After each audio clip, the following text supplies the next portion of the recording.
कल की पुराण और गरुड़ पुराण में ऐसी बातें लिखी गई हैं जो आपके रोंगटे खड़े कर सकती हैं। कलयुग के अंत की दृष्टि केवल कल्पना करने से ही मनुष्य का मन भय और आश्चर्य से भर सकता है।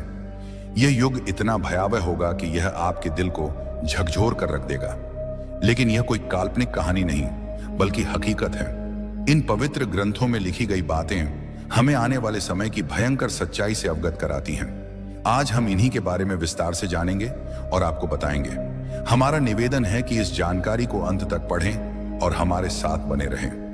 कलयुग के अंत की कहानी को जानने से पहले आइए कुछ उन पहलुओं को समझते हैं जो सृष्टि के इस चक्र को समझने में महत्वपूर्ण हैं। सबसे पहले हम उस कहानी को जानेंगे जो इन ग्रंथों में वर्णित है। इसके बाद हम आपको वे सभी मनोरंजक और भयावह दृश्य बताएंगे जो कलयुग के अंत में घटित होंगे। तो हमारे साथ बने रहें, क्योंकि यह यात्रा न केवल ज्ञानवर्धक होगी बल्कि आपको गहराई से सोचने पर भी मजबूर करेगी। हिंदू शास्त्रों में कलयुग की आयु 4,32,000 वर्ष मानी गई है। यह विवरण भागवत पुराण, विष्णु पुराण, लिंग पुराण और गरुड़ पुराण वश में मिलता है।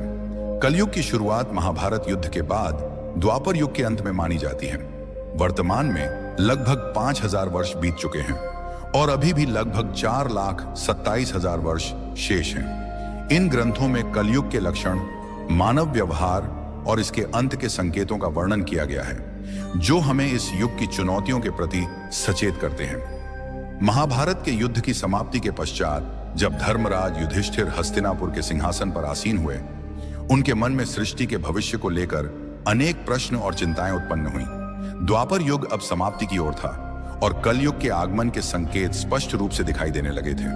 युधिष्ठिर को यह भय सता रहा था कि आने वाले युग में मानव जीवन का स्वरूप क्या होगा, धर्म की स्थिति क्या रहेगी और सत्य का क्या हश्र होगा।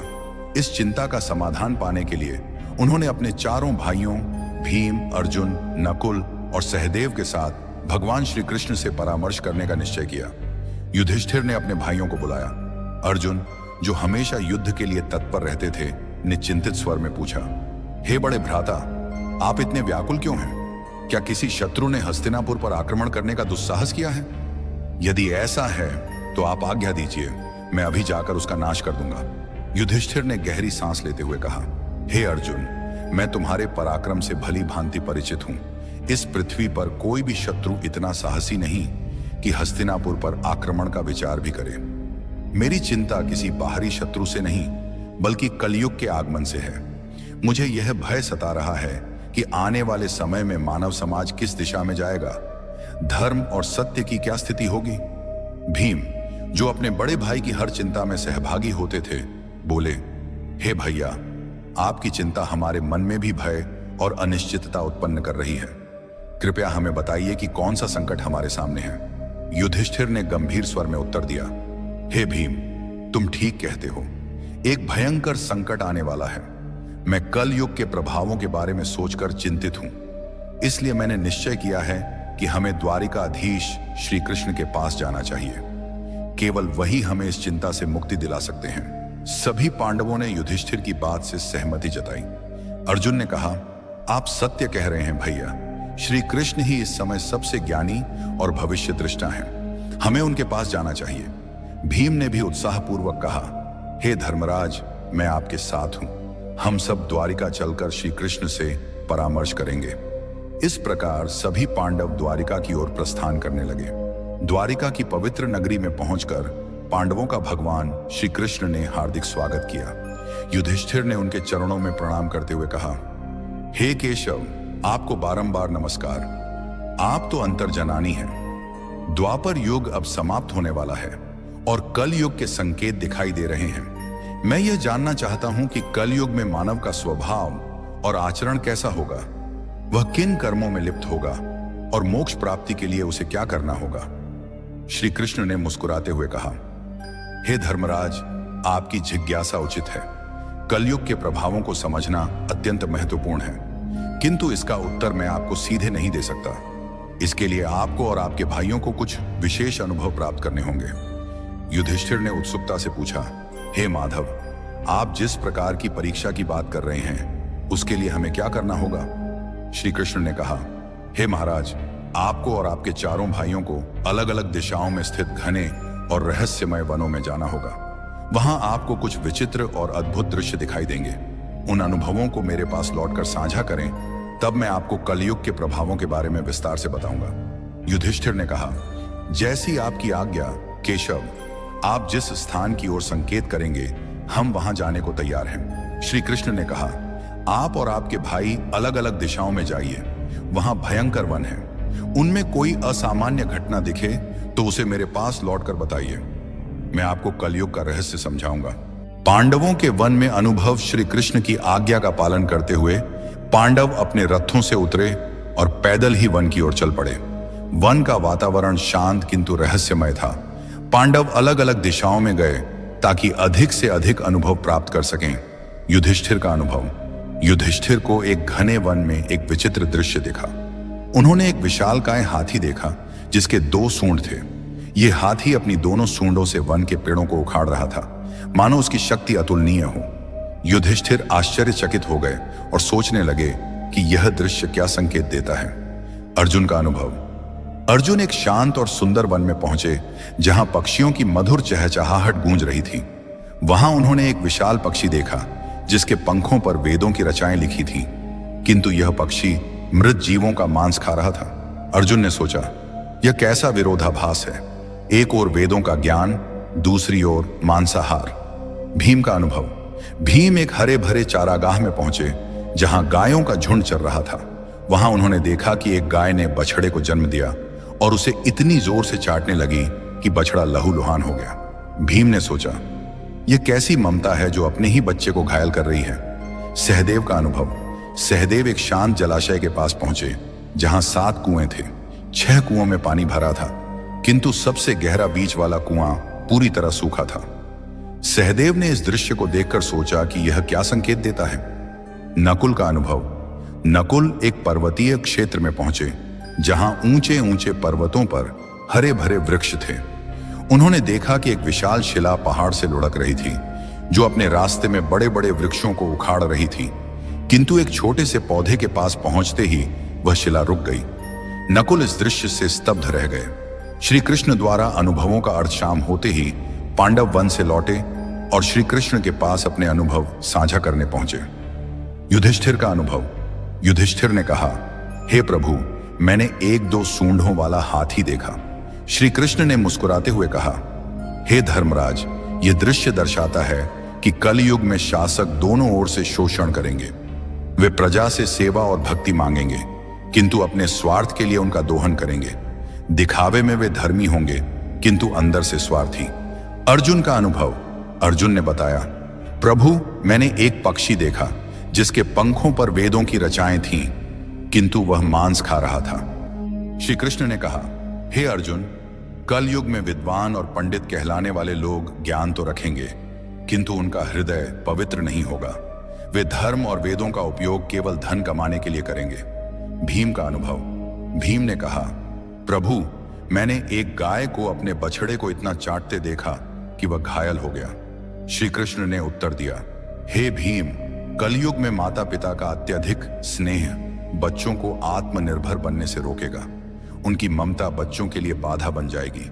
सहदेव का अनुभव। सहदेव ने बताया, प्रभु, मैंने 7 कुओं में से बीच का सबसे गहरा कुआं सूखा देखा। श्री कृष्ण ने कहा, हे सहदेव, कलयुग में लोग दिखावे में धनवान होंगे, किंतु अपने पड़ोसियों की भूख प्यास की परवाह नहीं करेंगे। स्वार्थ इस युग की पहचान होगा।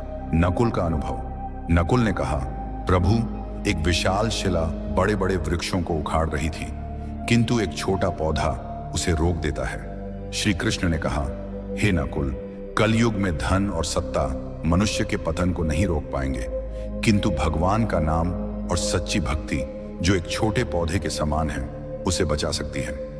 गरुड़ पुराण में एक प्रसंग में गरुड़ जी ने भगवान विष्णु से प्रश्न किया, हे प्रभु, 4 युगों सतयुग, त्रेता युग, द्वापर युग और कलयुग में कलयुग को सबसे भयावह क्यों माना जाता है? इसके अंत के क्या संकेत होंगे और यह युग कैसे समाप्त होगा? भगवान विष्णु ने उत्तर दिया, हे गरुड़, कलयुग में अधर्म, स्वार्थ और पाप का बोलबाला होगा। इसके अंत के समय कुछ विशेष संकेत प्रकट होंगे जो सृष्टि के विनाश की ओर इशारा करेंगे। आइए इन 5 प्रमुख संकेतों को एक एक करके विस्तार से समझते हैं। 1. मानव आयु का ह्रास। कल युग के अंत में मानव जीवन की आयु अत्यंत कम होकर मात्र 20 वर्ष रह जाएगी। लोग 12 वर्ष की आयु में ही वृद्धावस्था के लक्षण दिखाने लगेंगे। उनके बाल सफेद हो जाएंगे, चेहरों पर झुर्रियां पड़ जाएंगी और शरीर कमजोर व रोगग्रस्त हो जाएगा। यह शारीरिक पतन मानव की जीवन शैली और नैतिकता के ह्रास का परिणाम होगा। लोग अस्वास्थ्यकर भोजन, अनियमित दिनचर्या और तनावग्रस्त जीवन जीने के कारण शारीरिक और मानसिक रूप से कमजोर हो जाएंगे। स्त्रियां 8 से 9 वर्ष की अल्पायु में ही संतान को जन्म देने लगेंगी, लेकिन उनकी शारीरिक स्थिति इतनी कमजोर होगी कि वे बच्चों का पालन पोषण ठीक से नहीं कर पाएंगी। बच्चे कुपोषण और कमजोरी के शिकार होंगे, जिससे समाज में अस्वस्थ और कमजोर पीढ़ियां उत्पन्न होंगी। इस कारण पारिवारिक और सामाजिक संरचना पूरी तरह चरमरा जाएगी। लोग अपनी भौतिक आवश्यकताओं की पूर्ति में इतने व्यस्त रहेंगे कि परिवार और रिश्तों के प्रति उदासीन हो जाएंगे। यह संकेत कलयुग के उस दौर को दर्शाता है जहां मानव की शारीरिक और मानसिक शक्ति का पूर्ण ह्रास हो जाएगा। समाज में अव्यवस्था, अशांति और अराजकता का बोलबाला होगा। लोग एक दूसरे के प्रति प्रेम और विश्वास खो देंगे और स्वार्थ ही जीवन का आधार बन जाएगा। यह स्थिति हमें चेतावनी देती है कि शारीरिक और मानसिक स्वास्थ्य को बनाए रखने के लिए संतुलित जीवन शैली और नैतिकता का पालन आवश्यक है। 2. पतिव्रता स्त्रियों का लोभ। कलयुग के अंत में नैतिकता और धर्म का इतना ह्रास हो जाएगा कि पतिव्रता स्त्रियां लगभग लुप्त हो जाएंगी। एक स्त्री कई पुरुषों के साथ संबंध स्थापित करेगी, जो सामाजिक और नैतिक पतन का स्पष्ट संकेत होगा। लोग धार्मिक कार्यों जैसे पूजा पाठ, श्राद्ध, अंतिम संस्कार और विवाह जैसे संस्कारों को पूरी तरह त्याग देंगे। जल की कमी के कारण लोग स्नान करना बंद कर देंगे, जिससे शारीरिक और आध्यात्मिक शुद्धता नष्ट हो जाएगी। भोजन में मांसाहार का प्रभुत्व होगा और सात्विक भोजन जैसे फल, सब्जियां और अनाज दुर्लभ हो जाएंगे। लोग चमकीले, तंग और भड़कीले वस्त्र पहनेंगे, जो उनकी भौतिकता और आध्यात्मिकता से दूरी को दर्शाएंगे। समाज में स्वार्थ, लालच और छल कपट का बोलबाला होगा। रिश्तों में विश्वास की कमी हो जाएगी और लोग केवल अपनी सुख सुविधाओं के लिए जिएंगे। यह संकेत समाज में नैतिकता के पतन और रिश्तों के टूटने की स्थिति को दर्शाता है। लोग धर्म और कर्तव्यों से विमुख होकर केवल सांसारिक सुखों की तलाश में रहेंगे। यह स्थिति सामाजिक अविश्वास, अशांति और अनैतिकता को बढ़ावा देगी। गरुड़ पुराण हमें सिखाता है कि धर्म और नैतिकता का पालन ही समाज को स्थिर और सौहार्दपूर्ण बनाए रख सकता है। 3. वृक्षों का फलहीन होना। कलयुग के अंत में प्रकृति का भीषण विनाश होगा।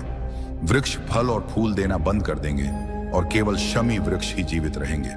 लोग शाकाहार को पूरी तरह त्याग देंगे और मांसाहार पर निर्भर हो जाएंगे। भोजन तामसिक और रोगकारी होगा, जिससे लोग कम उम्र में ही बीमारियों का शिकार हो जाएंगे। गायों की पूजा बंद हो जाएगी और उन्हें केवल दूध और मांस के लिए पाला जाएगा। यह संकेत प्रकृति के प्रति मानव की लापरवाही और अंधाधुंध दोहन का परिणाम है। वनों की कटाई, पर्यावरण प्रदूषण और प्राकृतिक संसाधनों के दुरुपयोग के कारण प्रकृति का संतुलन बिगड़ जाएगा। वृक्षों का फलहीन होना और प्राकृतिक संसाधनों का ह्रास पर्यावरणीय असंतुलन को और गहरा कर देगा। समाज में भोजन की कमी के कारण लोग भूख और कुपोषण से ग्रस्त होंगे। यह स्थिति हमें पर्यावरण संरक्षण और प्रकृति के प्रति सम्मान की महत्ता सिखाती है। 4. अल्पवृष्टि। कलयुग के अंत में वर्षा अत्यंत कम हो जाएगी। खेतों में अनाज का उत्पादन बंद हो जाएगा और जो थोड़ा बहुत अनाज होगा वह छोटा, रसहीन और पौष्टिकता से रहित होगा। फलों में रस का अभाव हो जाएगा, जिससे लोग भूख और प्यास से तड़पने लगेंगे। केवल बकरियों का दूध ही उपलब्ध होगा, जो प्राकृतिक संसाधनों की कमी को दर्शाता है। यह स्थिति सामाजिक और आर्थिक संकट को और गहरा कर देगी। लोग जीवन की मूलभूत आवश्यकताओं जैसे भोजन और जल के लिए संघर्ष करेंगे। खेती और कृषि कार्य पूरी तरह ठप हो जाएंगे, जिससे समाज में भुखमरी, अशांति और हिंसा बढ़ेगी। यह संकेत पर्यावरणीय विनाश और मानव की लापरवाही का परिणाम है, जो हमें प्रकृति के संरक्षण और संतुलित जीवन की आवश्यकता की याद दिलाता है। कलयुग के अंत का सबसे भयावह संकेत होगा 7 सूर्यों का उदय। भगवान विष्णु सूर्य की किरणों में विराजमान होकर पृथ्वी का सारा जल सोख लेंगे। 7 सूर्यों की तीव्र गर्मी से संपूर्ण सृष्टि जलकर राख हो जाएगी। इसके बाद भगवान विष्णु रुद्र रूप में मेघ उत्पन्न करेंगे, जो 100 वर्षों तक निरंतर भयंकर वर्षा करेंगे। यह वर्षा सृष्टि को जलमग्न कर देगी और संपूर्ण संसार का अंत हो जाएगा। यह प्रलय सृष्टि के चक्र का एक हिस्सा है, जो संहार के बाद नई शुरुआत की ओर ले जाता है। जब पाप और अधर्म अपनी चरम सीमा पर पहुंच जाएंगे, तब सृष्टि का अंत अनिवार्य हो जाएगा। यह संकेत हमें सिखाता है कि सृष्टि का प्रत्येक चक्र एक नई शुरुआत का मार्ग प्रशस्त करता है, और धर्म का पालन ही हमें इस चक्र में सकारात्मक योगदान देने के लिए प्रेरित करता है। भगवान विष्णु ने गरुड़ जी से कहा, यह विनाश केवल अंत नहीं, बल्कि एक नई सृष्टि की शुरुआत है। जब यह सृष्टि नष्ट हो जाएगी, तब परमात्मा अपनी इच्छा से एक नई, शुद्ध और पवित्र सृष्टि की रचना करेंगे। इस नई सृष्टि में धर्म, सत्य और आध्यात्मिकता का पुनरुत्थान होगा। केवल वे जीव इस नई सृष्टि में स्थान पाएंगे जिन्होंने धर्म और सत्य का पालन किया होगा। यह संदेश हमें प्रेरित करता है कि कठिन परिस्थितियों में भी सच्चाई और धर्म का मार्ग अपनाकर हम अपने जीवन को सार्थक बना सकते हैं।